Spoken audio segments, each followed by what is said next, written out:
this, and It Stephen A. started. Smith It started changed this. the fucking game completely. When They it's did. They because did. of their brash, loud statements, and people. It's when you're They did.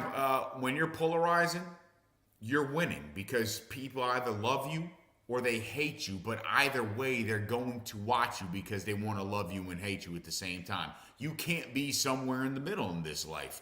If you're in the middle in this life, with the way people observe you or perceive you, you're not making it.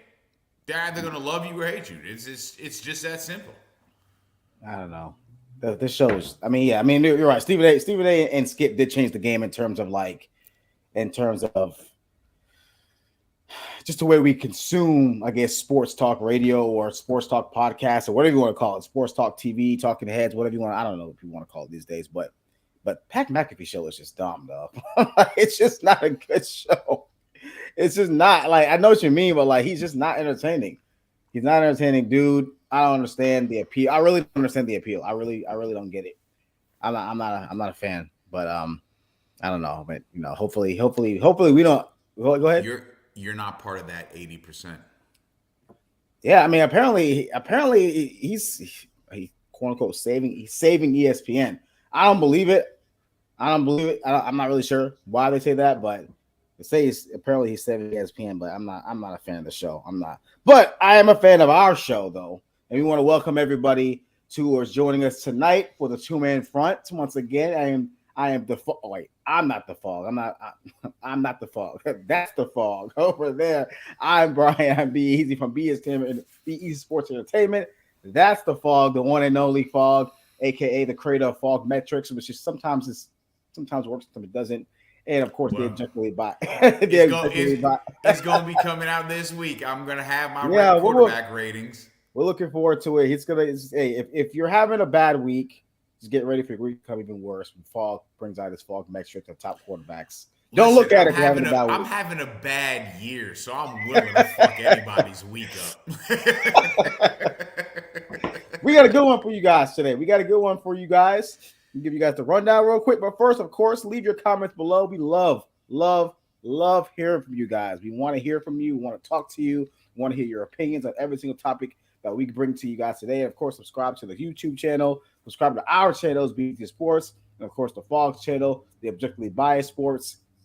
We got a good one for you guys today. We got Sign Gate. What should happen to Michigan and Harbaugh? That is just becoming every single day. There's another layer coming out with this one. And then we got the best one-loss team in college football. I wanted to bring that out there because look, this is a year, man, where honestly a one-loss team. I don't know if a one-loss team has actually won it.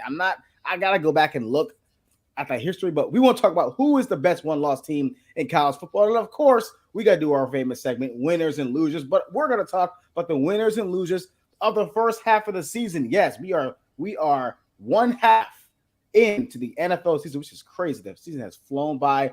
One of the more entertaining seasons of all time, I think so, in my opinion. Because again, like college football, there really is no favorite. But we want to talk about the winners and losers of the college football season. I'm sorry, the NFL season, excuse me. And then of course, our game picks, our week 10 game picks coming to you guys at the end as we'll close it out. Hope you guys stick with us to the end to get our picks of the games coming up this week. Fog, are you ready to go? Oh, I'm ready. All right. Hey, but you know what? First, I had this got a lot of traction on my page and on other pages, even on my Instagram. Right. I had to ask this question because I'm curious, Fog. You're a football guy. You've played football. You understand the game.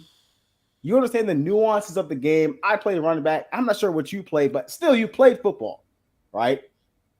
And I got a lot. Like people are like, like really, really taken aback by this question. So I don't think you answered it. So I'm gonna ask you first before we jump right into it. Before we jump right into our other topics. I want to ask you real quick, just kind of a warm up question. What would you rather do right here? Would you rather be given $1 million, or would you have 10 carries, like 10 10 carries in an NFL game to gain just 5 yards for 10 million? I'm like, just think about that for a second. You get 10 carries to get 5 yards. You need 10 carries to average a half a yard. So I'm gonna tell you right now, it depends on the team I'm playing for. Okay, so let me set it for you. I don't know who the best line of football. Let's say it's Dallas or I don't know, Niners. I don't know. Best line in football right now. You get the ball 10 times. Are you taking it, or are you just taking $1 million and walking away? In all honesty, where I am physically and at my age, Well, you're not that old, bro.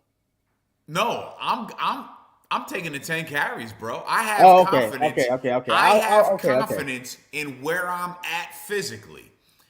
And even at my age, I got that TO confidence, bro. I know that when I turn 50, when I turn 55, I'ma still be in great shape because I take care of myself and I work out. I fully believe I can do 10 carries That's what I for said. 5 yards. That's Bro, what I'm gonna tell you right now, I might get those 5 yards on 2 carries. That's what I don't think people are kind of miss.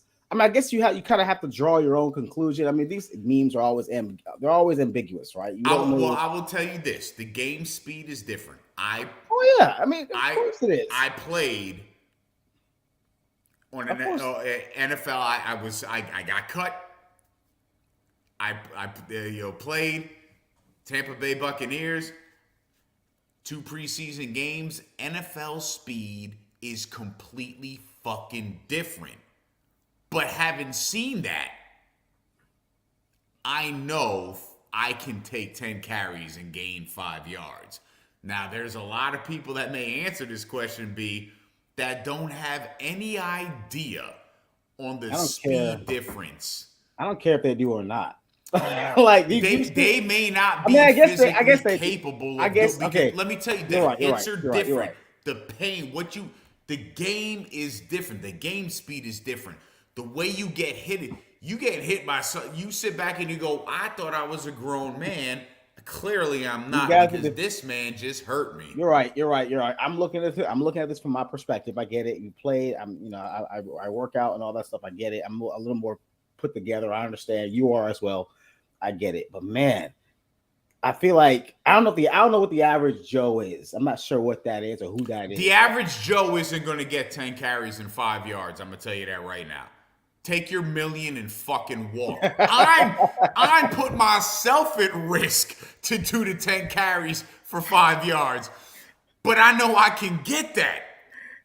Okay. The average Joe. If your extent of playing football was fucking Pop Warner or high school, no, you're not getting those 5 yards. Take the million and walk. You are going to get dog walked if you try to do that. All right, fair enough. Take the million and walk.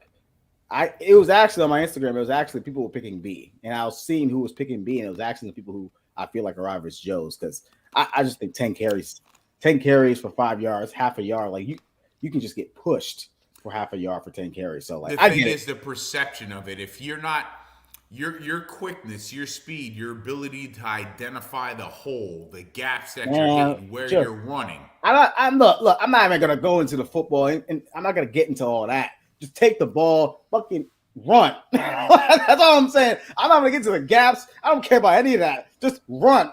5 yards is all you need. I don't care about any of that. Just run. I don't care. Like I'm not getting into that. I'm not getting into like cutback lanes and all the other stuff. Nah, man, just run. That's 5 yards. It's 5 yards. I get 10 chances to get 5 yards. All right, I get it. Not everyone's fast. I understand the speed. I get it. But I would give it a shot. I mean, I would, but I'm talking about. Oh no, I would. I definitely would. If you haven't played, I'm shocked. I'm just. Okay. I would feel it in the morning, but I'd be $10 million richer. I tell you, fucking that. Let's go ahead. Let's move on. Let's move on. But like, this was a good question. I liked it. All right. So, one of the most like annoying topics of what's been going on over the last few weeks is sign gates, right? Just stealing signs. So we'll just talk about what's going to happen to Jim Harbaugh in Michigan. Let's just really quick rundown. Michigan has been accused of stealing signs by using one of their assistant coaches, recruiting coordinator would go. I mean, at first I felt like this was nothing, but I'm not gonna lie to you. When you read the details of the story about Michigan sending somebody or a guy, they're not saying that. They're saying he went rogue. Other guys are saying that he was sent. Harbaugh's obviously there's gonna be some. He's gonna be able to be given plausible deniability, right? So, Harbaugh said he had no idea this guy was doing that. Going to different teams, wearing their gear, pretty much wearing their gear to pretty much stand aside, pick up signs. And obviously Michigan's being investigated for that. They're talking about Jim Harbaugh can be looking at suspension. Michigan can be looking at some sanctions themselves. Even this year, while they're in the playoffs, I believe they're ranked number 2 right now in the postseason. But there's a twist now. Now Michigan is saying that the Big Ten, or I'm sorry, a Big Ten schools such as Purdue, Ohio State, and some other schools have been stealing their signs. Right, and that Michigan's signs have been stealing since 2002, and I'm sorry, 2022 last year, and I think 2021. So Michigan's kind of turned the tables on their fellow Big Ten counterparts. The whole story is just kind of a mess. But Fogg, I want to get your opinion. What should happen right now to Michigan and Jim Harbaugh if it is proven that they did do what they said they others are accusing them of stealing signs the way they did? If it is proven that they did this, I would say Harbaugh should be suspended for at least half a season. Wow. Who'll be in the NFL by then, though?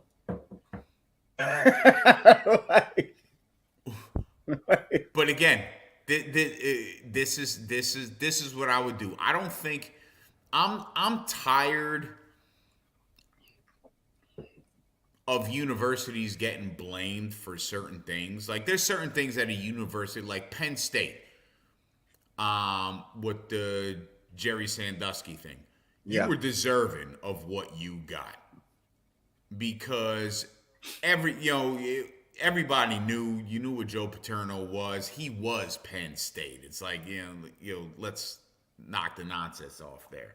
So you were deserving of that. But the Michigan fan base and the university itself, I think the university should be penalized for a year. But I think Harbaugh should receive the worst penalty because at the end of the day, if you're the head coach, I'm so tired of this excuse of this guy went rogue, this guy went and did this guy went and did that. You want to know why the biggest reason college football coaches fail in the NFL? Because they lack the control. They want to be able to control the entire environment. And they struggle with that. Jim Harbaugh wanted to control the entire San Francisco environment when he was there. And that bothered upper management. Yeah. He went back to college. He's controlling the entire environment.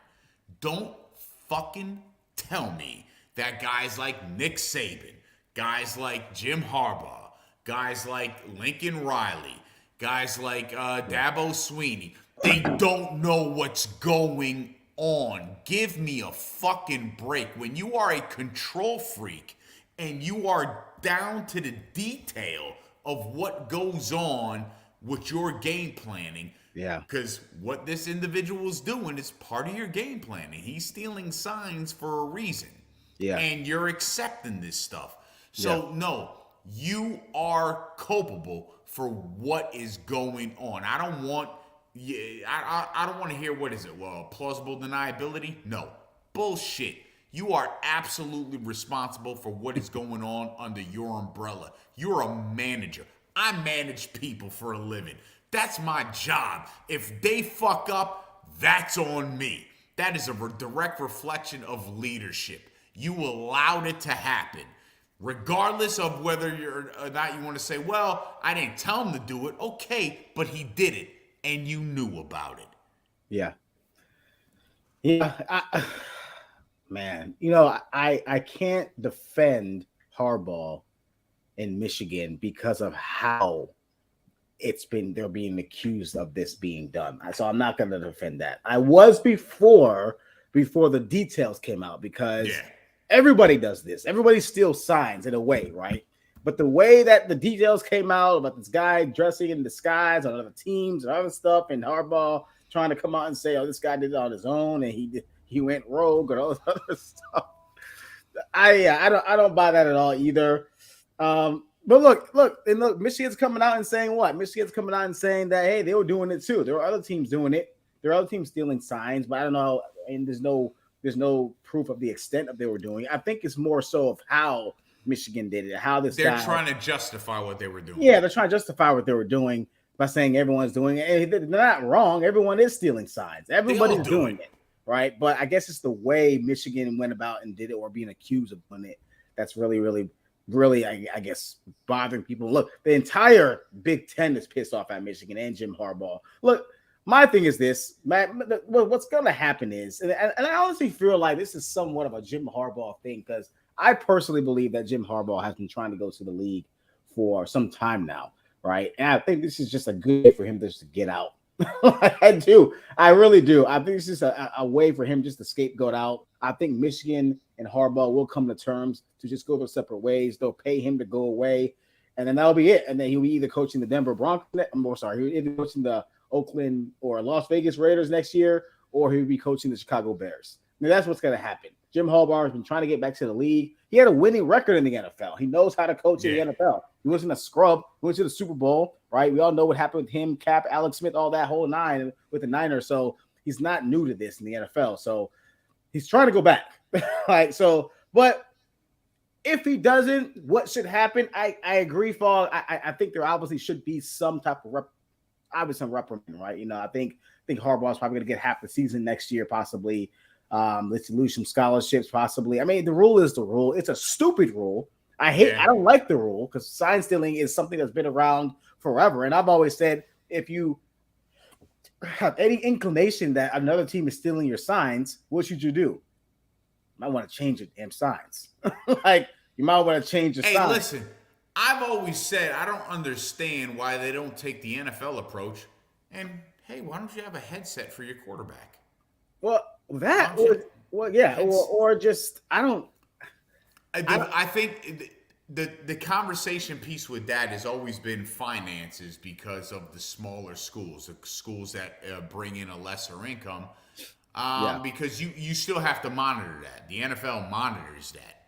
You can only speak through the speakers to the headphones to your quarterback at X amount of time. Once the clock reaches like 15 or 10 seconds, that's it. There's no conversation left to be had. They cut it off. Which I think they're thinking about, like, going away from that and having the headset be on until the snap or something like that. I don't really know. I read something. They're going away from that. They're going to have the headsets on until the ball is snapped, like they do in the NFL. So, but I don't know, man. I mean, the story to me is annoying. I do think Jim Harbaugh is using this as an excuse, as a scapegoat to get out of Michigan. I think they're going to go their separate ways. If he look, I don't think anything should happen this year. I don't think they should be barred from next year. Yeah, next year. I think Michigan will be hit next year. So whoever that coach is next year is going to feel this, and Harbaugh is probably going to be in the NFL next year. So that's that. All right, moving forward, right? College football playoff rankings were out last night, and the top four didn't change, right? The top four did not change. It was Georgia, Michigan, Florida State, and who's 14? Is it Washington? Washington. Right. Also, our third team was Washington, and then the fourth team was Florida State. Oh, sorry, Ohio State. I'm thinking about my rankings. Ohio State, Michigan, and then Washington is still fifth, I think. Washington's still fifth. Michigan, and then Florida State. Which is fucking ridiculous. Which I'm okay with, because things are going to work itself out. But Fogg, I want to talk about the best one-loss team in college football right now. Who do you have as the best one-loss team in college football? And while you talk about that, I'm going to bring up the poll I posted today and show those results. Who's the best one-loss team? So these are the one-loss teams right here. You got Ole Miss, you got Louisville, Now, Alabama, you got Penn State, Texas, and then of course Oregon. Damn. This was tough for me too, and I made this poll. This was difficult. Put me on the fucking spot. Yeah, You put me because I'm getting ready to put my rankings out, and last week I had Texas and Oregon at 6 and 7, and Alabama at 8. But I'm gonna tell you right now, I think Alabama might be the best one-loss team given their strength of schedule and who they've played. Here it is, my top 10 rankings. I've got Michigan still at 1, Georgia at 2, Ohio State 3, Washington 4, Florida State 5. I moved to Alabama to 6, Texas 7, Oregon 8, Ole Miss is 9. And I put Penn State at 10. Okay, so your one-loss team is Bama. I think the best one-loss team right now is Alabama. When you look at their strength of schedule, and you look at Oregon and Texas haven't had a cakewalk either. Right. And I think we're basing it on where they were ranked, when they lost to teams, and when they beat certain teams. But if you look at the full overview,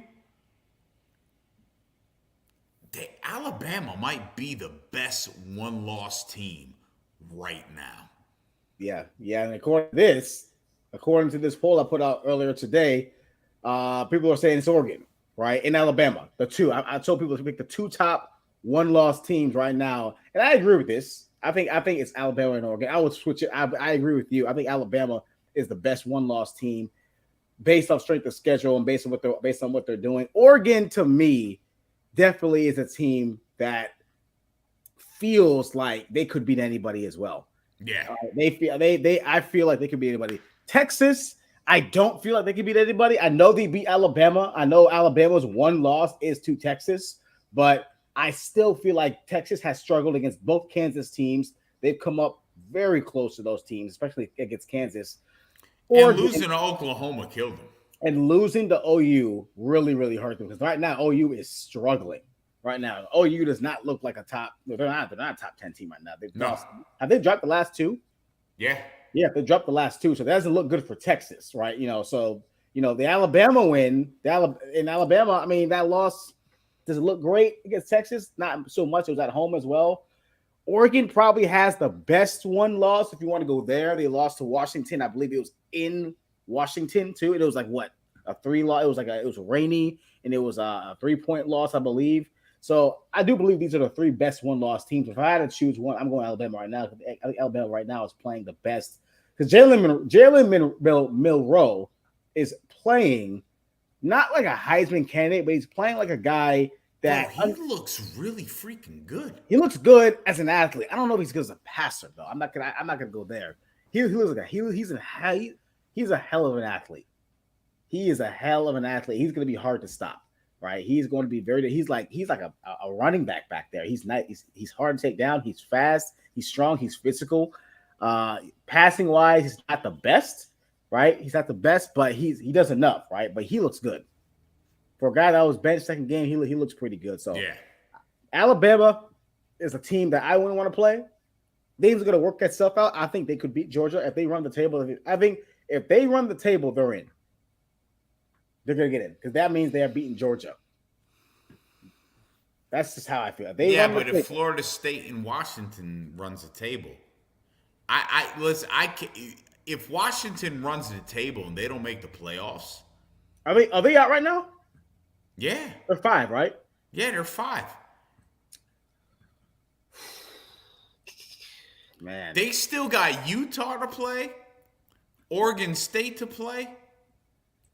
All ranked teams, like the next 2 of their 3 last games, they're playing ranked teams. And I think they're going to have to play. Don't get me wrong. I think are they going to have to play Oregon again, or they're going to play? I'm not sure who they're going to play in the Pac-12 title game, but I think it's going to be either. I want to say it's not going to be a good team. It's not going to be USC, and maybe USC possibly, but they're in the Pac-12 South. So I mean, Washington. You know what's funny? Washington's schedule or the Pac-12 doesn't look as strong anymore. I've been telling people it doesn't look as strong anymore because it's very top heavy. It's very north heavy, right? The top teams are in the Pac-12 North, so they're beating each other up. So I don't know who's in the Pac-12 South. But Washington is playing those teams in the North. I know, but like if they run the table and they go to that Pac-12 title game, which is what everybody's going to remember, right? It's not going to be a huge win, right? That's fucked up. That's just how it is. It's just how. Look, somebody's going to look. Ohio State and Michigan are going to play each other. So if Washington runs the table and they win it all, Ohio State and Michigan are going to cancel each other out. So Washington's going to get in if they run the table. They're going to get in. But no, they're not. If you're saying Alabama turns around and beats Georgia. Georgia's out. You think so? Yeah, Georgia's out. Because Washington will get in. I think Alabama will get in. I think Georgia will be out. I just think so. I think Georgia will be out. I'd be shocked if the committee did that. I'd be shocked. Because, again, we're going based off logic. Yeah. we're going based off logic. I think that Bama Georgia SEC title game will be like a quasi quarterfinal. It would literally be a chance who's going to move forward to the semifinal between Georgia and Alabama. Because if Georgia runs the table, Alabama runs the table, they're going to get in. If Ohio State runs the table, they're going to get in. Florida State, obviously, they're going to get in. Michigan's going to fall out. And then Washington has to insert themselves in. Because I don't think because then the question is, if my math is correct, then the question is, does a one-loss Georgia get in before a undefeated Washington? If everything else kind of goes what I just said. Or does a one-loss Bama get in over a one-loss Washington? Or a no-loss Washington, a Pac-12.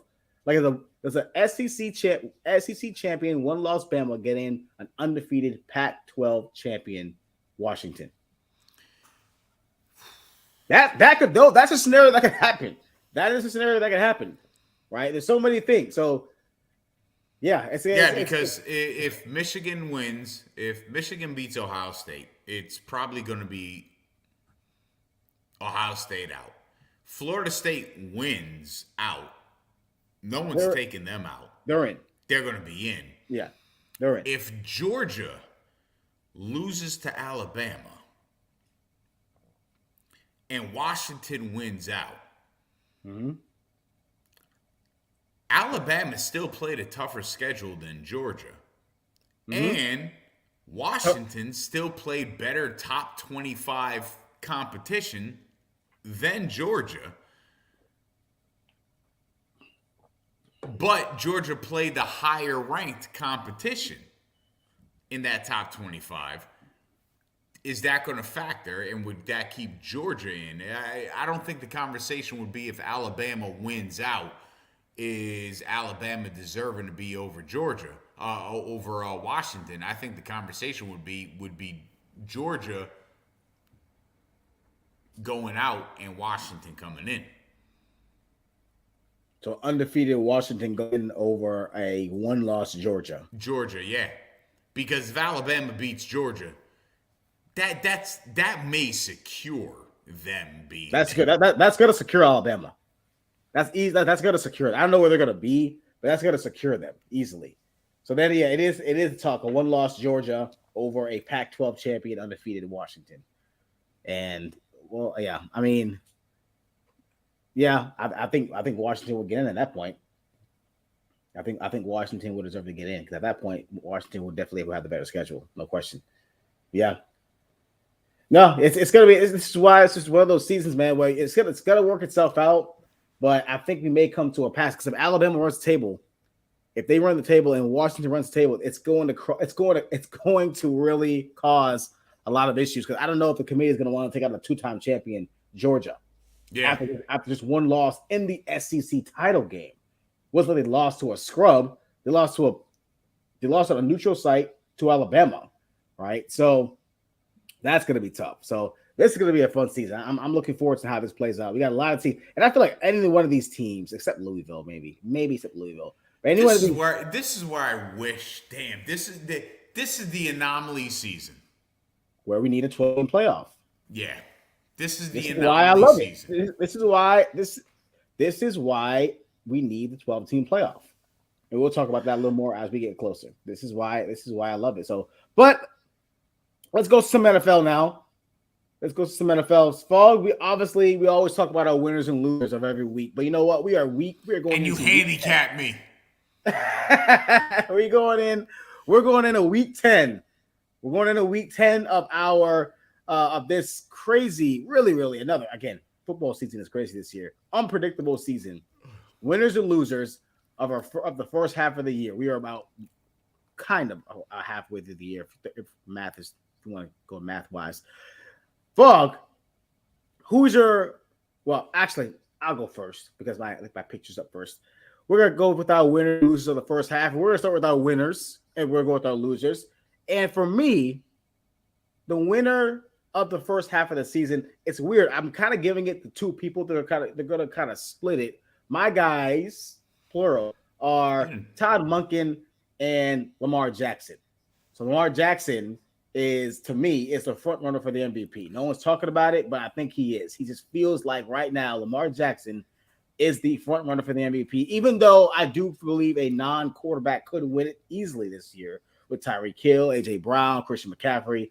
If there was a quarterback right now who's in that conversation, it's Lamar. And then Todd Monken is the X factor in this whole thing, right? No one really knew exactly how he was going to use Lamar, how they were going to gel. We didn't really see this coming with him coming from Georgia. It wasn't like Georgia had like the, it wasn't like they had like some world beater offense, even though that they were a great team. Obviously, 2-time national champions. They were a great team, but no one really knew how this was going to happen. And this is working to perfection. I mean, Lamar Jackson looks like just a completely different quarterback, and he was a great quarterback already, right? Under who's the guy? It was Greg Roman, right? But he just looks more confident. He's making all the throws. He's sitting in the pocket. He's running when he needs to run. He knows when he needs to run. These are my winners right here. These are tied for the best record in the NFL, or one of the best, or definitely the best record in the second best record in the AFC, I believe. The second best record in the AFC behind the Chiefs, I believe, behind the Eagles as well. They're your Super Bowl favorite, but these are my winners. These are my winners this year, or for the first half of the year. Bob, who's your winner for the first half of the year? My winner is A.J. Brown because I'm an Eagles fan, but because I had A.J. Brown ranked coming out as the best wide receiver in his class. And to see a guy who is second in yards, number one in catch percentage. No, not number one, number 3 in catch percentage. Number 3 in receptions. And he's number 4 in touchdowns. Damn. Nobody talked about this guy. Nobody talked. The funny thing is, no one was talking about him when he was in Tennessee. Nobody talked about him last year in Philly. Everybody was on Devonta Smith.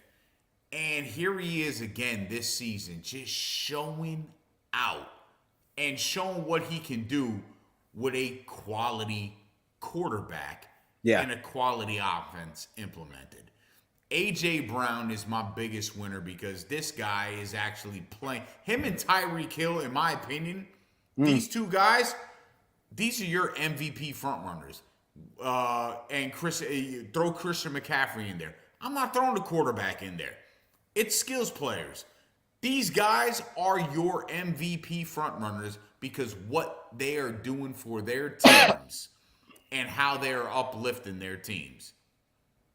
So A.J. Brown clearly is the winner to me because he's I don't think people appreciated what he did for Philadelphia last year. No. He was a top 10 receiver last year. I don't think there was an appreciation for him. Yeah. Now you're really seeing, again, what this guy means, the value he brings to this team. No, man. I mean, AJ Brown, like you said, could easily be one of those non-quarterback MVPs. He's just been an amazing. He's just been fantastic. I mean, last week I compared him. He reminds me of he's a hybrid of I believe I said To. I believe a To, but he also reminds me a lot of Des Bryant, where doesn't get a lot of separation. Like Des Bryant did not get a lot of separation, but See, this I guy would say Des Bryant, Andre Johnson. or Andre John, or those two are perfect too. Those guys, not a lot of separation, but those 50-50 balls were theirs all the particularly Des Bryant, because that was one of his biggest things coming out of college and even his whole career. Didn't get a lot of separation in his route running. I'm not really sure how good AJ is as a route runner, but you throw the He's ball up, extremely good. you throw the ball up his way, he's gonna get it. He's going to get it, right? So that's something that I think AJ Brown does that possesses that's different.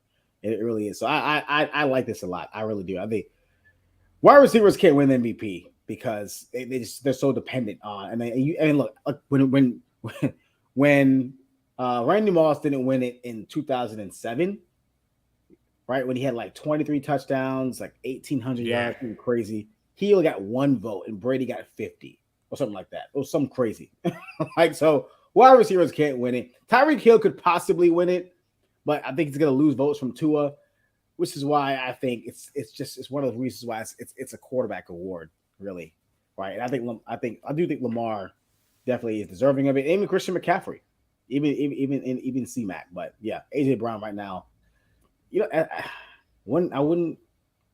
I wouldn't like be mad if somebody said he was the best receiver in football. I know Tyreek Hill's there, but I wouldn't be upset if somebody said, "Yeah, I'll take AJ Brown over Tyreek Hill." I wouldn't be mad at it. Would not be mad. Hey, All right, listen, I've been wrong on Tyreek Hill. Tyreek Hill has impressed me completely. No, he's on his way to places. He's on his way to that gold jacket. Yeah, That's what he's on his facts. way. Yeah, he's on his way to that gold jacket. He really is. All right, we got to go to our losers, man. And this one, I'm not gonna lie to you, this one kind of pained me. I'll be real. This one, because especially because they're always going to be compared with the kind of game CJ Stroud had last week, dude. Bryce Young, man. He's I should have taken CJ Stroud. he's on 14 touchdowns, 1 interception. That man is cooking. My rookie of the year prediction. Yeah. CJ Stroud is he's looking more and more impressive every single week. He's looking like one of the best quarterbacks in the league right now. Not even this rookie. Like he's one of the best in the league right now, right out the gate.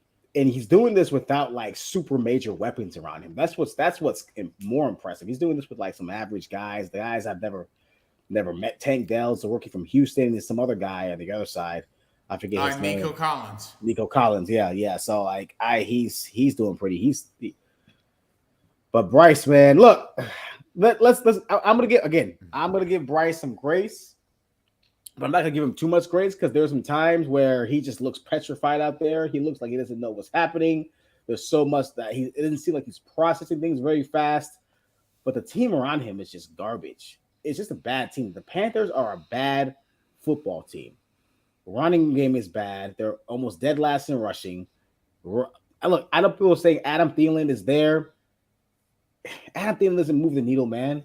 Adam Thielen is not the guy. Come on, man. Like, I look. You went from DJ Moore to Adam Thielen. Look, somebody has to. I'm not talking about anything after that. Yeah. People, you know what the problem is, B? People thought Adam Thielen was the second coming to Jordy Nelson. Wrong. No. Try again. Not even close. But look. Yep. Somebody has to catch the footballs. He's got to throw to somebody. So Adam Thielen just happens to be there. Right? He happens to be. That's why Adam Thielen he's having this kind of so quote unquote career resurgence. Of course, he's gonna get the targets. That's all he has. That's the only guy he can throw to. This is his only target, so he's getting all the targets. And but Bryce, look, man, I'm not gonna lie to you. Bryce doesn't look great, and the more CJ Stroud balls out, the more it just looks bad for Bryce Young. I'm gonna give him a reprieve though. I'm going to give the Panthers a chance. Obviously, if they can somehow get a guy like Marvin Harrison Jr. to get the Carolina and hook him up with Bryce Young, somehow that should be the goal for the Panthers, is to get a guy, a pass catcher of Marvin Harrison's caliber, because I really believe Marvin Harrison's going to come in and just ball out next year in the NFL. There's going to be no drop off from Marvin Harrison Jr. I really believe that. It's going to be kind of like what Jamar Chase did when he came into the league. No drop off, right? Or Justin Jefferson. No drop off. Marvin Harrison Jr. is going to come in and he's going to establish himself as one of the best receivers in football out the gate. And if the Panthers can somehow get that guy for this guy on the screen, then we may be seeing a different version of Bryce Young. So yeah. So that's fortunately, Bryce Young is struggling. We'll see. It's this first half of the season. We'll see what he can do the second half. Let's see if he can turn it around a little bit. You know, his numbers aren't horrible, but they're obviously, when you compare him to a guy like CJ Stroud, they're pretty damn bad. Like, they're pretty bad. So who's your loser, Fog? Who's your loser? Listen, my losers are the Buffalo Bills. Point blank, period. Listen, you lost to the Jets to open up the season. Aaron Rodgers-less Jets to open up the season. Yeah. You lost to Jacksonville. Understandably, Jacksonville's a good team. I think they're a solid playoff contender this year. Matter of fact, I picked them to win the division, and I think the Jacksonville Jaguars could actually make a run in the playoffs. You lost to the New England Patriots. You barely beat the Tampa Bay Buccaneers. And then, look, I hate to say how you lost to the Cincinnati Bengals, because this is in all honesty, this is a team that you could actually look at as a Super Bowl contender. They're back. And they're the last place team in their fucking division. But they're back, though. They are. They're back, yeah. But Buffalo Bills fans got upset when I said your window is closing. Oh, no, it's not closing. Yeah, it is. Because guess what? You've done nothing to secure your running game. Josh Allen is still your leading rusher in every game that he plays. Josh Allen is obviously your leading passer. Josh Allen is your fucking offense. And I said I was wrong on Josh Allen. He's a football player. I didn't take that into account when he was coming into the league. That man is a baller. He is going to do everything he can to help his team win. The problem is when you play hero ball at the professional level, at the elite level, that doesn't work. You have to have people to rely on. And this is why I didn't say Josh Allen is a loser. This is why I say the Bills are a loser, because the Bills have not done anything to secure his safety, to secure this franchise's existence as far as making it to the Super Bowl and that ultimate goal of winning the championship. You have not put the pieces together to support Josh Allen and what he is able to do. The Bills are the biggest loser because you're 5-4. Miami is 6-3. And guess what? Miami is lost to the best teams in the fucking league. You have two bums on your record. You know, I didn't think that was where you would go with Josh Allen. I really didn't. I didn't think this is where you would go when it came to. When it came to the Bills. I'm not a Josh Allen apologist, so I'm gonna say it right here. Like he's part of the problem. Like I'm just he is. His turnovers are part of the problem. He's a big part of the issue. I'm not saying the team is perfect. It's not. But I'm not going to sit here and say that Josh Allen is like Lamar Jackson playing up there with no offensive help or anything like that. No receivers, nothing like that. Like, the biggest thing he's always missed is a running game. And I don't know why they've been so ignorant to that. I'm not sure why the Bills have been so ignorant and arrogant to getting a running game. I don't get it. Whatever. That's their prerogative. Maybe because they know Josh Allen's a baller. He's athletic. He can run. Sure. But I don't really understand why.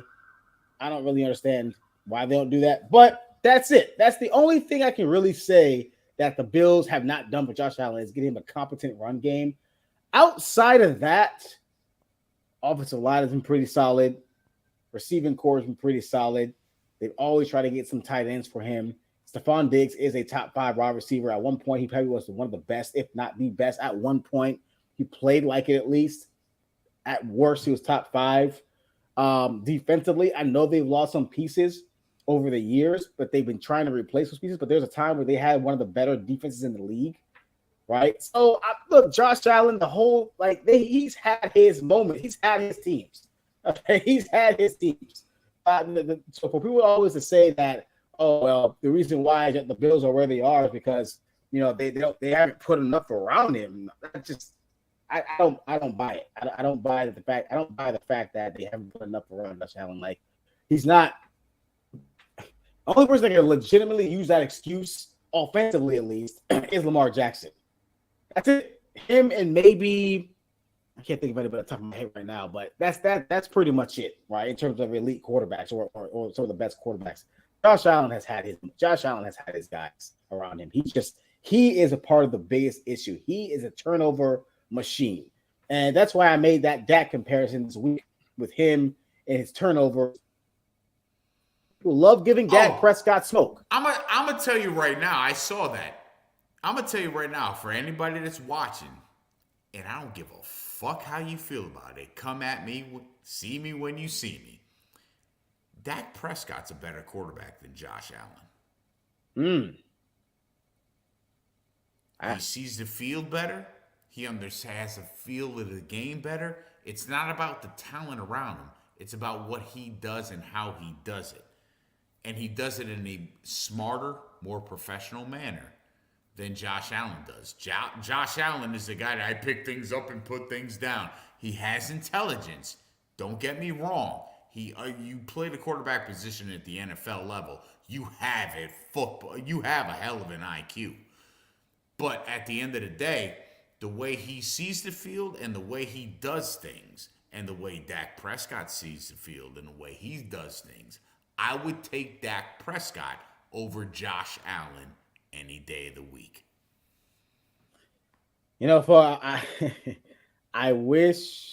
I honestly wish people looked at the game like you and I with the nuance we do. But if I was to poll this, we would get laughed out. We would get bombed. There's no question. And that's what I mean. They'd be like, "Were you drinking 2 martinis last night?" That's why I made that. That's why I made that statement. That's why I made that post about Josh Allen and I almost went there, but I was like, you know what? I don't want to take away from the fact that, and people were trying to justify why Josh Allen had 68 picks, 69 picks since 2018. Like, all I was trying to say, all I was saying is, yo, bro, both guys are turnover machines. Even though Dak Prescott has more of a argument to he's just had one outlier year. I think it was last year where he threw 17, something like that. Yeah. Where he's taking care of the ball pretty well. His picks are untimely. That's the issue with Dak. His picks are just untimely. Josh Allen puts the ball on the ground. He throws these wild passes. But, nobody wants to hear that because Dak Prescott plays for America's team. He plays for the most polarizing team in probably all of sports outside the Lakers. He plays for the Dallas Cowboys. If Josh Allen or if Dak Prescott played for the Atlanta Falcons, we will actually be talking about Dak Prescott being one of the best quarterbacks in football, right? That's because he plays for the Falcons. Not because anything's changed. It's because he plays for the Falcons, right? So it's, yeah. I wish I could pull back, but we already know how that's going to be. Yeah, there's no way. We're not winning that one. We're not winning. Not even close. No, we're not winning that one because Josh Allen's on the cover of Madden too, so that matters. No, for real, that matters. That matters. People are crazy. That matters to people, right? So, yeah, let's go ahead and move to our game picks, man. Let's move forward to our game picks. Week 10 looks like it's going to be a promising promising week. Let me go and share that screen of the game picks. Can't believe we're already in week 10. And I'll tell you right now, I'm going to be honest, guys. Don't watch this game. I'm being honest. Like the season starts. I mean, the week 10 starts on Sunday. It does not start on Thursday. It's just God, man. Vlog, we gotta pick it though. We gotta pick it. Who do you have for this all-time matchup between the 1-7 Panthers at the 2-7 Chicago Bears? No, I'm gonna pick at it. I'm a pick at it. I'm picking boycott. we ain't picking this game at all. God damn, this is a shit show. I'm gonna go.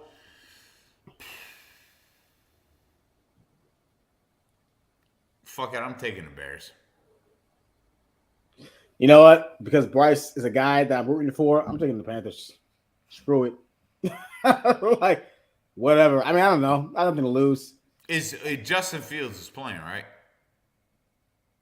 I heard that. Look, like the kid that came in for him, he's done. He can't make the throws, so he's pretty much finished. So I would think he's gonna be back, but we don't know. Man, this game's gonna suck though. Good Lord, this game's gonna suck. All right, next game: 4-5 Colts at the 2-7 Patriots. 2-7 New England. Take the Colts. This is Bill Belichick's last season. Oh, really? Yeah, he's done. This is it? Yeah. Wow. You don't think he goes for another quarterback? I don't think they want him to go for another quarterback. So Mac Jones comes back. I think Robert. I don't know if Mac Jones comes back, but I think Robert Kraft is done with Bill. Wow. Think about it. What leaked out this past week? What day? I didn't hear it. No, what happened? About him and that his contract and how they're looking to possibly move forward. Oh, I didn't hear about that. Yeah. I gotta look into that. Yeah, no. Bill is done. Wow. Okay. All right. Apparently, this game is at 6:30 a.m. It's one of those weird games. Games in Jamaica or something like that. I don't know. That's 6:30 a.m. for you. Oh yeah. 6:30 a.m. for you. Yeah, I don't know what. Yeah. So 9:30 for me. There will be no thread for this game. I'm letting you know. No thread. There should be no thread if it was in regular scheduled time. 5-3 Browns, be a good one, at the 7-2 Ravens. Bro, the Browns, if Deshaun Watson can come back and at least remotely look like what he did in Houston, the Browns are a real competitor. But I gotta take the Ravens, man. Yeah. That defense, you're talking about the offense. I'm looking at this defense and I'm going, man, this defense might legitimately be the best defense in the NFL. And we're not even realizing it with what they're doing. I'm taking the Ravens here. My Super Bowl pick. Yeah. You know what's funny? You know, I think the Ravens are gonna win this game, but I just feel like the Ravens are gonna have another one of those duds. I'm just waiting for it. They have these weird duds. I feel like they're almost like due for one, and I want them to have it now and not in the postseason. But I think this could be one of those games where they have the duds. I'm gonna go with the Browns. Honestly, I'm gonna go with Cleveland in this game. I'm gonna go Cleveland. Listen, I think the duds were happening because Lamar Jackson and Todd Monken were not. This you gotta understand. Well, no, you do understand. These guys are merging for the first time. They're figuring it out, and you're watching it happen week by week. How they're figuring it out. Oh man. Okay. Yeah, man. Okay, I feel like the Ravens just are due for a dud. That's all I can say. They're due. It's gonna happen. It's gonna happen. And then when they get that out of their system, then they're gonna be okay. All right, hey man, this C.J. Stroud versus Joe Oof. Burrow, man, Oh, my like my offensive rookie of the year prediction. He's gonna get it. this game all of a sudden looks super appealing. Texans Bengals, who you got? I'm taking the Bengals. The Bengals are on fucking fire, man. I They can't. are. I get. You They are start out the season two times in a row. What was one 0-3, something like that. Yeah, 0-3, 1 and and now 4. you're sitting here sitting at 5-3, and nah. Look, I love what D'Amico Ryans is doing. Like I said, C.J. Stroud. He was my prediction for NFL Rookie of the Year, Yeah. Offensive Rookie of the Year. Uh, I can't waver off that now. But the Bengals, this is a team that think about it. They're 5-3 in last place in their division. If the playoffs started today, they would be in the playoffs. Cincinnati's moving up.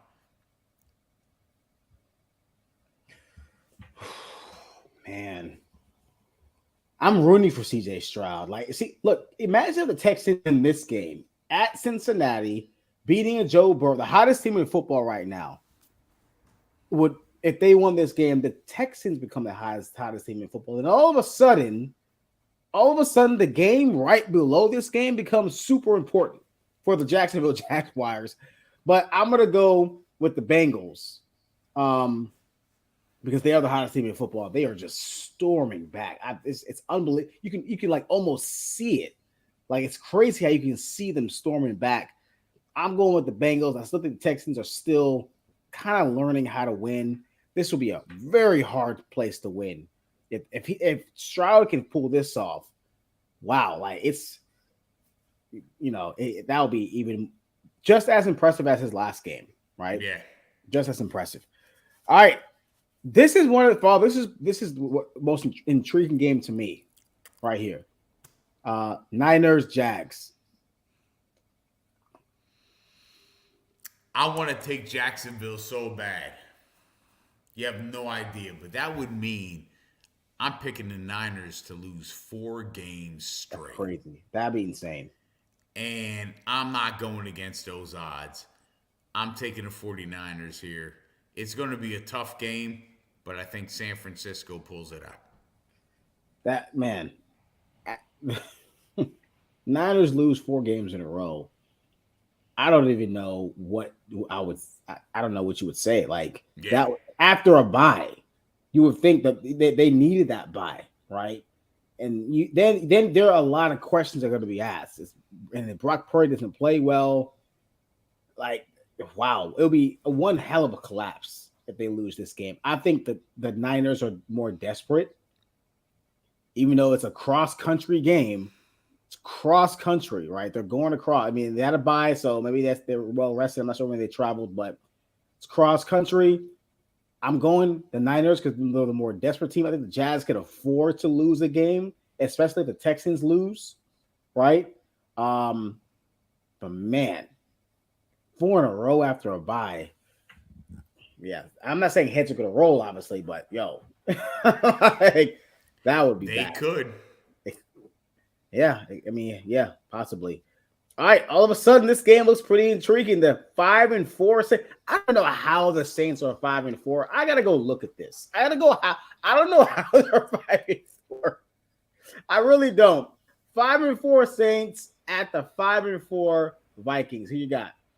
I'm taking the Saints, man. Hey, this, the Saints should be better than 5-4, to be honest with you.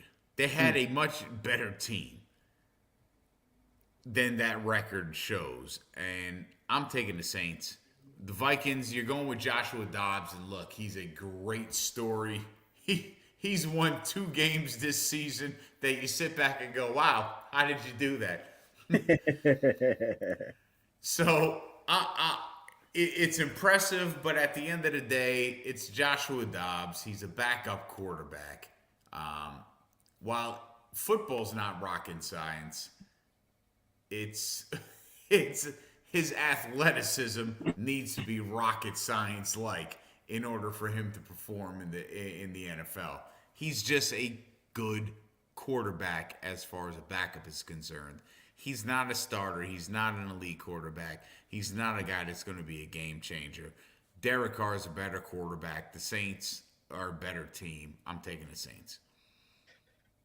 Oh, well, I know Josh Dobbs was once the time a Steeler, and we gave up on him. And we, for the life of me, I don't know why we decided to keep Mason Rudolph over him. It looks more stupid by the minute. Josh Dobbs also is sneaky young. Yes. Like, I didn't realize he was 28. I thought he was like in his 30s. He's a young dude, right? So look, this is an audition season for him. Like he's trying. He can literally win that Vikings starting quarterback spot if he plays well enough to possibly get this team to the playoffs, because they're still in it. Like they're still in the hunt. That will be an amazing story. I'm going with the Vikings, man. They're at home. I think Dobbs, like, he won a game without even knowing damn plays. Like I think he can play. I think you slightly shortchanged him a little bit. I felt like he was playing pretty well in Arizona. Arizona's just not a good team, right? But he made some amazing plays. He kept them in games. Josh Dobbs, I believe, won last week. The Vikings clearly feel like, okay, you know what? They clearly are seeing themselves as a team that can still make the postseason, right? And so they got a guy that they feel like they can get them there. I'm going to go with Josh Dobbs and the Vikings, man. I think this will be a huge win for him. Huge win for the Vikings if they can get 6-4 and then pull themselves even closer with Detroit. So I'm gonna go with Josh Dobbs and the Vikings. All right, so my game, 3-5 Packers at 5 again. I don't know how we're 5-3. We just are 5-3 Steelers. Paul, who you got? You'll be 6-3, and I'll tell you why. You've just gotten lucky. The only reason the Packers beat the Rams last week, no Matthew Stafford. That's it. Bottom line. Yeah, man. The Packers are a bad football team. Yeah, like they're not very good, and I feel like this is the beginning of the end, obviously, of Jordan Love, and then it wouldn't be surprising to me if the Packers just completely fell off the map and just, I don't want to say tank, but just can't win. And look, this game is going to be, for whatever reason, it's going to be closer than it needs to be, because we keep it close, because this is who we are. Where it's going to come down to the wire. It's going to come down to J.J. Watt or our guys, Quan Alexander, or somebody making a defensive play on Jordan Love, and then we're going to win it. This is how it's not going to be a blowout. We're going to win it that way. This is how we win Steeler games, right? We're going to win this game, but it's not going to be easy. It's not going to be easy. All right. Titans, Bucks. We have to pick this game? Jesus Christ. Give me the Bucks and Baker Mayfield. Yeah, I'm gonna go to Bucks and Baker Mayfield as well. That's all I got. I don't have any in-depth analysis on this. There's nothing intelligent I can speak about on this game. There's nothing. Yeah. All right, Falcons, Cardinals. And the return of Kyler Murray, by the way. Just as I said, there's nothing intelligent I can speak about this game. Brian was like, "Here, hold your beer." Fuck. I don't care if Kyler Murray's returning. The Cardinals lineup is the Cardinals lineup. I'm gonna roll with the Falcons. Oh, on the man. road, taking Atlanta. All right. Desmond might one-hit a quitter you. If I don't know why who's the coach for the Falcons? Arthur Smith, is that his name? Yeah. Arthur Smith. I'm not sure what beef he has over Bijan Robinson. I'm not really sure. I'm not really understanding what's going on there. It's very weird how they're using him all of a sudden. I don't know if he's hurt. But I'm gonna go to Falcons. I feel like Kyler Murray may be playing his future team, but that's just me. I don't really know. Yeah. So Yeah, I'm gonna go with the Falcons just by default. They're the better football team. They should win this game. Who I don't care who the quarterback is, Tyler Yeah. Heineke, Ritter, whoever it is, they're better. All right, 6-2 Lions at the 4-4 Chargers. Look, the Chargers beat the Jets the way the Jets should have been beaten a couple of times this season. Yeah, exactly. so, Exactly. so I'm all for the Chargers. I love what they did, but Detroit is the real deal. I picked them to win the division, and I'm going to stay rolling on that train. Dan Campbell, and I'm surprised how Jared Goff is playing. I'm taking Detroit. This is one of those games where the Chargers win this game, they're back on track. They're back on track. Brandon Staley saves his job for maybe another year, possibly. Not another year, but he saves his job. No, they got to win a playoff game. Yeah, you're right. They You're have right. to win a playoff game. You're right. Not another year, but another week at least. Yeah. They get over 500, and they beat a quality team like this. It'll at least give him some clout a little bit. So I'm gonna go to Chargers though. They're at home. I think the Lions. I still think they're learning how to win, but I'm going to Chargers. Chargers have won 2 in a row, so I'm gonna go with them. All right, 2-7 Giants. The Fighting DeVitos. I think he's playing right. Quarterback versus or at the Dallas Cowboys. We really got to pick this game. Is anybody here not going Dallas? Oh man, this game is gonna be. I mean, Dallas just has to come out. Dallas just has to come out healthy. If Dallas loses this game, every Cowboys fan needs to just say, "Yo, we quit. We're trading teams. We're going. I'm doing mental health checks on every single Dallas Cowboy fan. If the Cowboys lose this game, forget it. Life is over. Life is just call it quits. End it. It's over. I'm definitely going to have mental health checks for all my Dallas Cowboys friends. No question about it, because that would be insane if they lose this football game.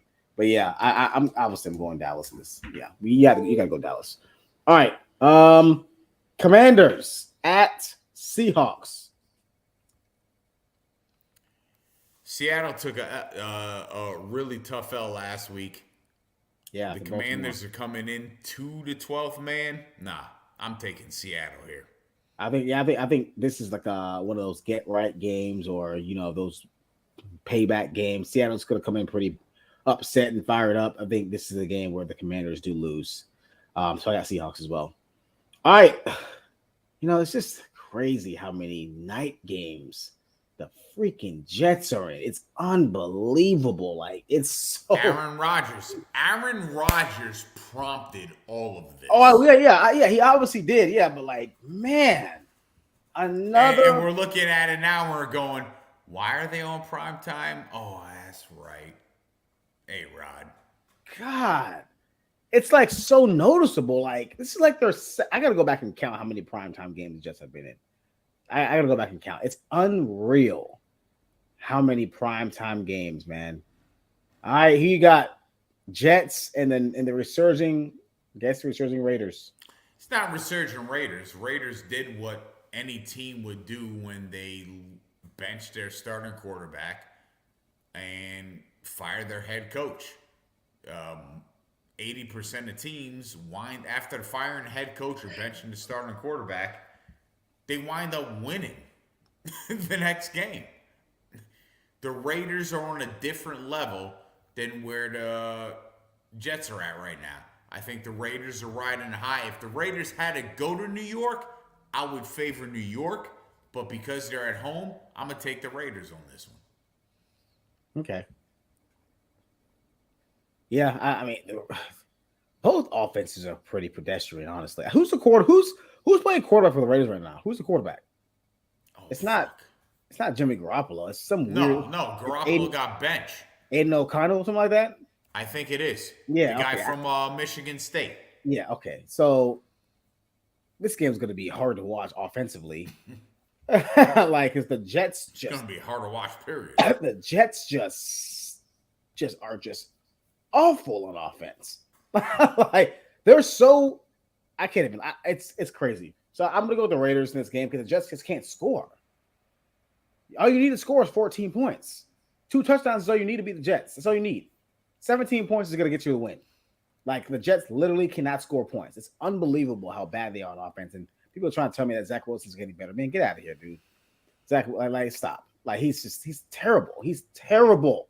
Like he telling people he's not. I'm not even talking about that anymore. He's terrible quarterback. All right, Monday Night Football, Denver at Buffalo. Oh, what a great game! Games that people thought games that the NFL thought were going to be meaningful. They really did. I'm taking Buffalo here. Denver's just not a good team right now. They're just not a good team. That whole thought process, they were a quarterback away, then they were a coach away. Now they're a rebuilding 2 or 3 seasons away at this point. I'm taking the Bills. Yeah, you know, it's interesting though. The Broncos aren't a bad team, but they look better than they were last year. They look better under Peyton. I can honestly say that. They look like Russell Wilson legitimately looks better under Sean Payton. I'm not saying Russell Wilson is like a top 5 or top 10 quarterback, but he looks like a guy that is functional. Last year, he didn't look functional. This year, he looks functional as a quarterback. And look, the Bills lose this game and go 5-5. There's going to be they're cooked. They're cooked. There's going to be a lot of chirping about Scott, or what's his name, Brian McDermott or Sean McDermott. Sean McDermott. There's going to be some talk about stuff. I mean, there's just going to be a lot that comes out if they go 5-5. Like they're cooked if they lose this game. They're done, right? They're finished. So, yeah, I'm gonna go with the Bills as well. I think the Broncos going all across the country to play in this team is gonna be tough for them. You know, I know they are playing a lot better, but Josh Allen is gonna keep the Broncos in this game. If you know what I mean. That's it. He just is. He's going to keep the Broncos in this game because he's a turnover. 1.5 turnovers, over or under. I'm gonna go over. He's gonna pick. He's gonna throw a pick. Shit! He's throwing a pick the last 5 games. Like he's thrown 1 interception the last 5 games. I have no reason not to believe he's not gonna throw another pick today against a pretty good, not a bad Broncos secondary. They're not a slouch team, right? You know, so let's be real here. So yeah, I'm gonna go under, but he's gonna throw a pick. Oh, now you're going under. I thought you said over. You said 1.5, right? 1.5. I go on to say turnovers. I'm gonna say 1. Okay. Yeah, he's gonna throw 1 pick. He's gonna throw 1 pick. If that half is a fumble, out then possibly a push, but yeah, I'm gonna go under that 1.5. I'm gonna say 1. He's gonna throw 1 interception because he's thrown 5 over the last 5 games. So I think he'll be 6 for 6 in picks this coming out this year. Oh man, how many fumbles has he had this year? I don't know about the fumbles. I don't know about the fumbles per se, but I do know he's had like 55 over the last. He's had like 55 over the last since 2018. Since 2018, yeah, because he came into the league. I mean, he's a turnover. He puts the ball on the ground and he throws the ball to the other team. But people want to ignore this for whatever reason because he's a baller. Like, no. Josh Allen is not. This is one of the reasons why I said he's not elite. And people think I'm crazy. He's not an elite quarterback in this league. In my opinion, he's not. He's only had 2 fumbles this year. 3 fumbles, sorry. 3? Yeah. Yeah, I know he's had a lot over the years, so maybe that's an improvement. That's an improvement if he has. He's thrown an interception in every game except 2. Right, 5 straight. Miami and Vegas. 5 straight games with an INT. 5 straight games with an interception. The guy, man. Yeah, but against shitty teams too. The Giants, the Patriots, Tampa Bay. Okay, I give you Cincinnati and Jacksonville, but god damn. Yeah. You beat Washington 37-3 and you threw one touchdown pass and had one pick. He turns the ball over, man. People just want to. He turns the ball over way too damn much. That's just the facts. He throws the ball over too much, and people want to ignore that. But because Josh Allen is on Madden and he's a baller. That's the thing. He's a baller. That's what the people say. He's a baller. Like so.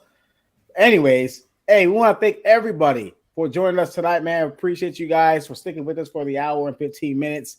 Thank you guys very much. Appreciate you guys for chiming in, watching, for wherever you were today. Want to thank you guys a lot. Don't forget to subscribe to our pages, Be Easy Sports and Entertainment. We post all the time. And then, of course, I'm particularly Bias Sports, who's coming up with his top 10 quarterbacks this week. Be on the lookout for that. I will post it. I will share it. Please be easy on him. He's using fog metrics. So you guys are going to be pissed. Yeah, exactly. At least he acknowledges it. Like, you guys are going to be pissed. At least he acknowledges it, right? So go ahead. Make sure you're on the lookout for that. And, of course, we will be back same time, same place, same everything, same energy. And we'll see you guys next week. And we'll see you. That's it. That's the show.